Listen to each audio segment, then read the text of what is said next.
All right. Hey, everyone. We are live. We are live on LinkedIn and YouTube. This is the Language of Behavior podcast.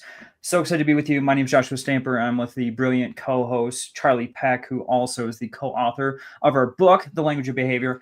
And we are so happy to be with you today. This is a little bit different. You're getting a sneak peek because typically these episodes don't come out until Tuesday on your podcast platform. So if you are subscribed to the podcast, through those outlets. Of course, you're still going to get this content on Tuesday, but yeah, we figured we'd try something new on a couple different platforms. So with that, Charlie, how are you doing today?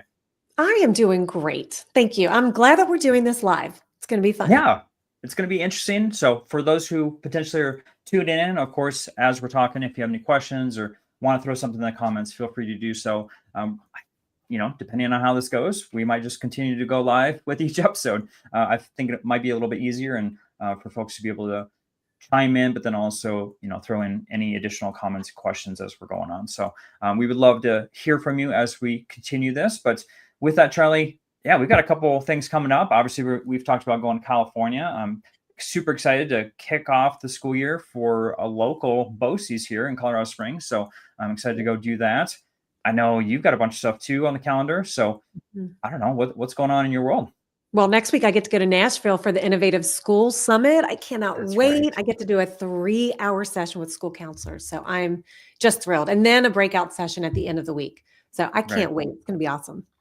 Oh, you're going to rock it. They're going to be so surprised by all the wonderful content. And with the events, of course, we pull questions from those who are in the audience to bring back to everyone here.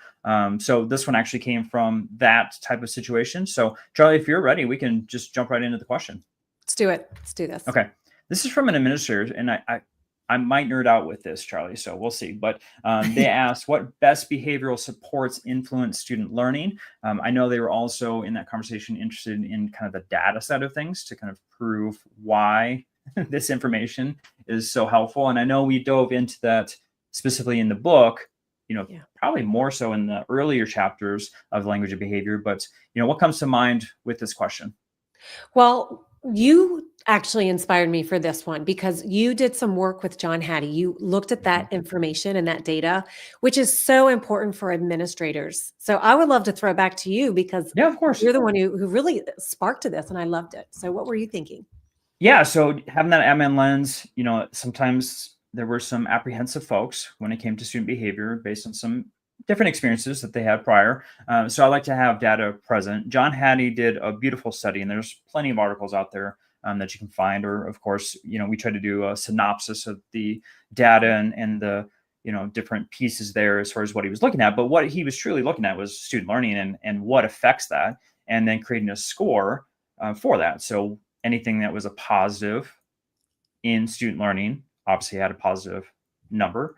And then, of course, anything that was negative is a negative number that went with student learning. And of course, what we were looking at was, okay, what is not very good for student learning? And ISS and OSS, in school suspension and out of school suspension, was one of the highest. ADHD was also on that list. Probably you can speak to this, Charlie, more so than me. But, there were things that we do have control over. Some things that were on the list were things that were outside of our school environment, but I think it's still good to be mindful of those potential negative aspects and what's causing students to struggle in school. And when we hear those things, as far as ISS and OSS or ADHD, I don't think anyone's surprised by it. But what is surprising is that we just continue these practices moving forward and then expect a different outcome. And I try to do that with my own campus as far as looking at the ISS data and OSS data, bringing that to the table and saying, okay, these are students that are repeatedly in this environment, and these are the average grade, because I didn't want to call them out specifically, but this is the average grade of this student.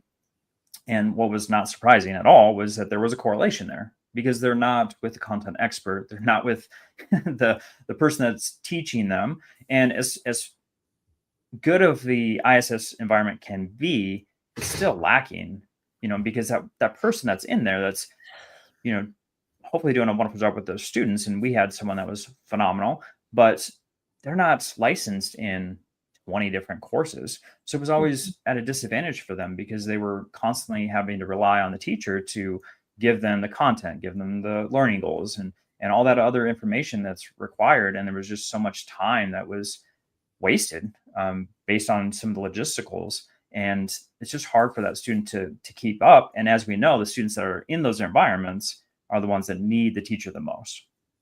Yeah, and I look at it from the lens of that relationship with the teacher, because so many kids, especially like with ADHD, if we're talking about that specifically, because traditional education is not set up for a kid who has ADHD. And Sure. and for many kids actually, but the kid with ADHD, my goodness, it really is a struggle for them in that environment. So just restrictive. And so I worry about them so much because that relationship with the teacher is vital for their self-esteem and their confidence level. And if they're constantly feeling like they're the kid who's in trouble all the time or the bad kid, quote unquote, they often do see themselves like that because ever since that they were in that classroom, they were the ones who were moving more, depending on the kind of ADHD they have or ADD. More movement, of course, with the hyperactivity, but also like a lack of concentration or like looking like they're staring off to space and not paying attention. So, how many times are they hearing from a teacher, pay attention? What are you doing? Or stop moving, or up here, they're bothering me, or they're Yeah. speaking out of turn. Like there's so many things that we could do in that environment that would keep them out of ISS, that would keep their confidence level high so that they're not missing the content and they know that they actually do belong in the classroom. So that I look at it like that, Josh. Yeah. I have a child here at home that's, we've tried multiple environments, school environments, because of the traditional model, and he's gotten obviously better. But the traditional model of just hearing all of the different negative things. And I think that was heightened over COVID when we were doing online learning, and just actually hearing the conversations and the teacher's redirection constantly, to the point where we're like, is this actually beneficial to him, or is it turning into something where he hates school and doesn't want to be a part of it? And so, we've tried a lot of different, and the state of Colorado, thankfully, which is one of the reasons we moved here, has a lot of different ways of teaching students, and there's a lot of different models out there, both online and in person, that have been extremely successful for him, and just the things that he's struggling with his brain. Yeah. And I think a lot of people think that if a kid has ADHD, a diagnosis, oftentimes it comes with anxiety, and there might be Yep. some underlying trauma there and all of that.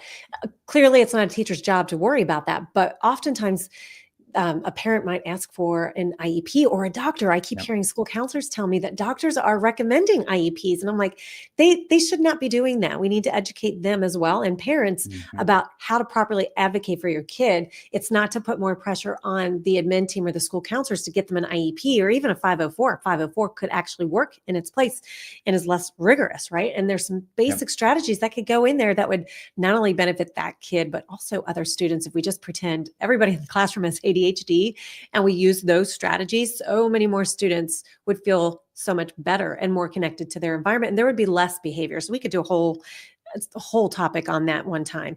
But when we go back to that piece about thinking about kids and supporting them in their environments and advocating for them properly, it really is about just giving some basic information so that teachers know how to look at that student differently and be a better informant to communicate, to say, oh my gosh, this kid might need an assessment. We might be overlooking some things. I'm noticing these behaviors. I'm noticing that this executive functioning going on here. There's a deficit going on there, and this is what that looks like.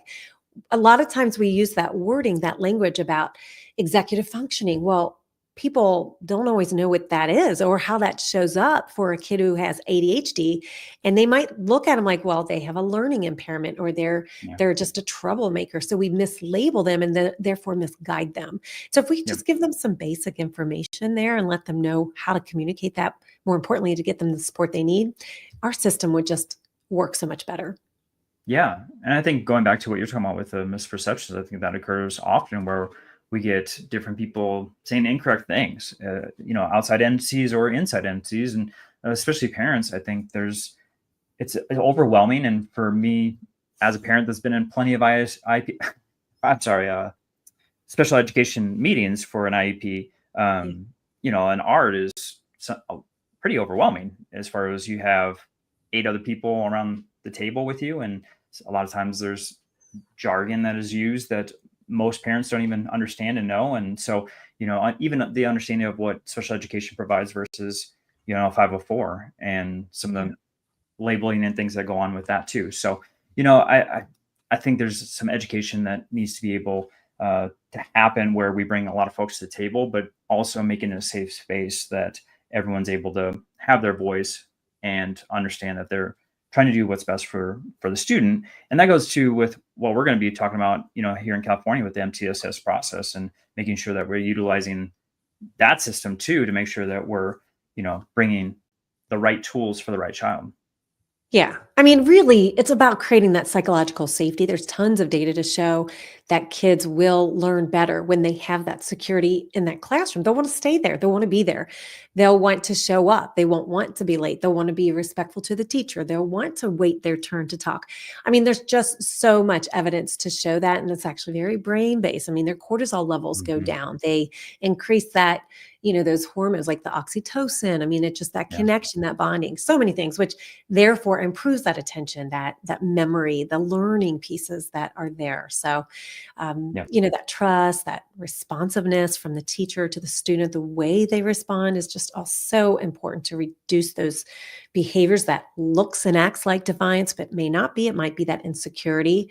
I mean, especially when it's coupled with anxiety, when they're in their head so much, worrying, not to mention the sensory overload that they're experiencing when the teacher might be too loud, which is so many kids I work with say that the teacher's loud or the kids around them are so noisy or distracting them. So then looks like they're not doing their work. It's just so much for them to carry. So it really does go back to let's give them some basic information and get proactive before we start using ISS as a reactive model. Hmm. Love it. All right. So I threw up a comment from Dr. Amy Matthew Perez, and she's amazing. She's also in the special education world. So her comment is see the able, not the label. Love it so much. So, yeah, if you have any other comments and you're tuning in right now, of course, we'd love to hear your perspective on the question for today. But I know, Charlie, we could talk about this for a very, very long time. And this will be something that comes up with, additional episodes in the future. But I would love to do my favorite thing with you, which is behind the banter. So if you're ready, I'd love to throw a question at you. Let's do it.